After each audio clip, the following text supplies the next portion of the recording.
Hello friends, இன்றைக்கி நம்ம பார்க்க போகிறது ஓட்ஸ் பனானா ப்ரௌனிஸ். ஓட்ஸையும் வாழைப்பழத்தையும் வச்சு ப்ரௌனி கேக் எப்படி பண்ணுறதுன்னு பார்க்கலாம். ஃபஸ்ட்டு அவனை 350 டிகிரி ஃபாரன்ஹீட் இல்லை 180 டிகிரி செல்சியஸுக்கு ப்ரீஹீட் பண்ணிக்குவோம். இப்போது அந்த ரெசிபிக்கான ingredients: oats 1/3 cup, cocoa powder 3/4 cup, sugar 3/4 cup, butter 1/2 cup, eggs 2, vanilla 1/2 teaspoon, baking powder 2 teaspoon, salt 1/2 teaspoon, milk 1/2 cup, banana 3. இப்போ நான் ஃபஸ்ட்டு என்ன பண்ண போகிறேன், ஓட்ஸை வந்து மிக்சியில் கொடுத்து பவுட்ரு பண்ணிக்கிட்டு அந்த பவுடரில் 1.25 கப் நான் எடுத்துக்கிட்டேன். இதோட கொக்கோ பவுடர் ஆட் பண்ணிக்கோங்க.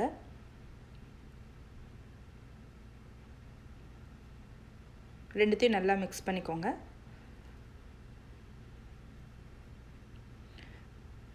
அதோட பேக்கிங் பவுடர் ஆட் பண்ணிக்கிறேன்.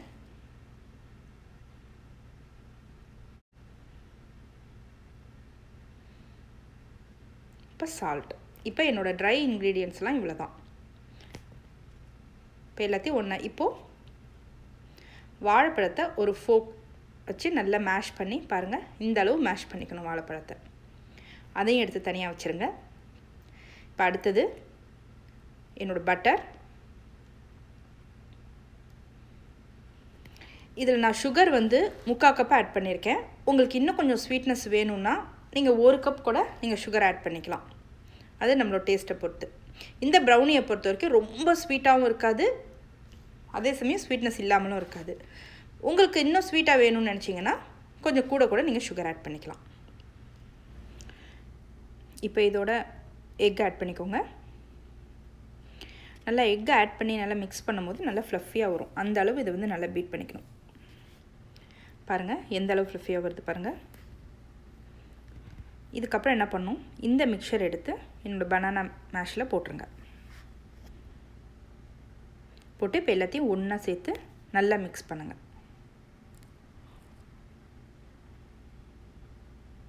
நல்லா எல்லாம் ஒன்றோட ஒன்று நல்லா மிக்ஸ் ஆகிடணும். அதுக்கப்புறம் இதில் பால் ஆட் பண்ணிக்கோங்க. பாருங்கள் எல்லாம் எப்படி ஒன்று சேர்ந்துருச்சுன்னு. இதில் வெண்ணிலா எசன்ஸ் ஆட் பண்ணிக்கோங்க. இப்போது வெண்ணிலா எசன்ஸ் ஆட் பண்ணிக்கோங்க. இது பார்த்தீங்கன்னா கொஞ்சம் திரிஞ்ச மாதிரி இருக்கும், அதை பற்றி நீங்கள் கவலைப்படாதீங்க. மாவு போட்டு ஆட் பண்ணும்போது சரியாக வந்துடும். இப்போ மாவை மொத்தமாக கொட்டாமல் 2 ஸ்பெல்லாக ஆட் பண்ணிக்கோங்க. பாருங்கள் இந்த மாதிரி ஃபோல்ட் பண்ணி மிக்ஸ் பண்ணுங்கள்.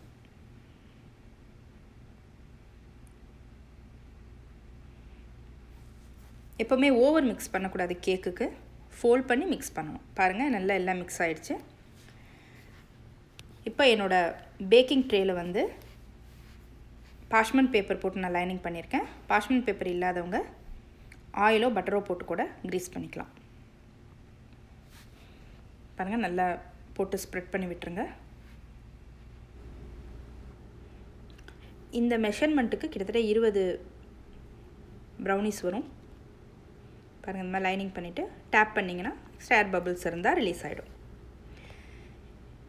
இப்போ நான் இது என்னோடய பேக் அவனில் வைக்கிறேன். என்னோடய பேக் அவனில் இந்த ப்ரௌனி குக் ஆகிறதுக்கு 35 மினிட்ஸ் தேவைப்படும். இது சில டைம் வந்து 30 to 35 மினிட்ஸ், அதில் எந்த டைமிங் வேணால் வைக்கலாம். ஏன்னா சில பேக் அவன் வந்து உங்களுக்கு 30 மினிட்ஸ்லேயே ரெடி ஆகும். எதுக்கும் நீங்கள் 30 மினிட்ஸ்க்கு அப்புறமே ஒரு டூத் பிக் வச்சு குத்தி பார்த்தீங்கன்னா, இல்லைனா ஒரு ஃபோக் வச்சு குத்தி பார்த்தீங்கன்னா க்ளீனாக வெளில வந்ததுன்னா குக் ஆகிடுச்சின்னு அர்த்தம். இப்போ எடுத்துட்டேன். பாருங்கள் முதல்ல இதை வந்து ரூம் டெம்பரேச்சருக்கு கூல் பண்ண விட்டுருங்க. அதுக்கப்புறமா தான் நீங்கள் இதை கட் பண்ணணும். அப்போ தான் ஸ்லைசஸ் கரெக்டாக வரும், இல்லைனா ஸ்லைசஸ் உடையும். பாருங்கள் இது ரூம் டெம்பரேச்சருக்கு வந்துருச்சு. இப்போ நான் கட் பண்ணுறேன்.